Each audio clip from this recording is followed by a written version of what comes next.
Alright, good evening mga kabok. May bago tayong isda. Heart shape na parrot fish. Ayun, oh. Napaka mga kabok, napakaganda. Wow. Ang laki. Sa halagang 1,500 mga kabok. Ayan. May may magandang isda ka na. Sa mga hindi mahilig sa goldfish, sa mga mahihilig sa sa anong tawag dito, chichiled chichiled,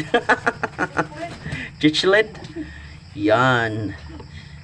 Kasi yung goldfish mga kabok dapat talagang marunong kang mag-alaga kasi napaka-sensitive nila. Ito hindi masyadong sensitive ang parrot fish.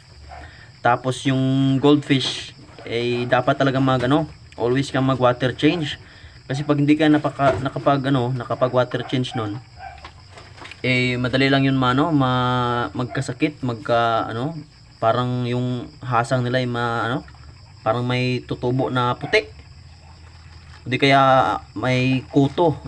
Ang parrotfish hindi ganun. Yun, napakaganda yan. At saka mga kabok, may may halong may nakabili rin ng black na pure black na angel fish. Yon, yung black na yan. Kasi yung iba dito na yan, stock na yan dito. Yon, napakaganda, solid. Alright, ito yung mga kabok, excited ako dito. Napakalaki, grabe. May may kasama na tong isa namin. Oh, giant parrot fish to mga kabok, napakalaki.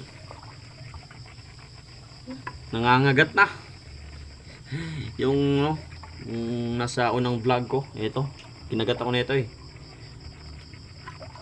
Alright. Lagay natin sa tank mga kabok. At yun, ayan na mga kabok. Na-transfer na natin sa kabilang tank. Buntis ata to yung isa. Yun buntis. Yun, napakaganda. Wow. Yung aquarium wood na lang ang kulang mga kabok. Ilagay natin sa gitna, driftwood. Yun. Driftwood.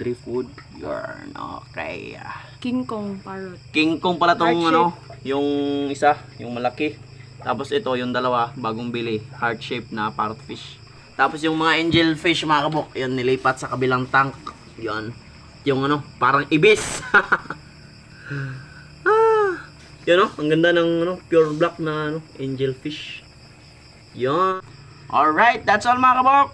And happy watching. Don't forget to subscribe and like and share.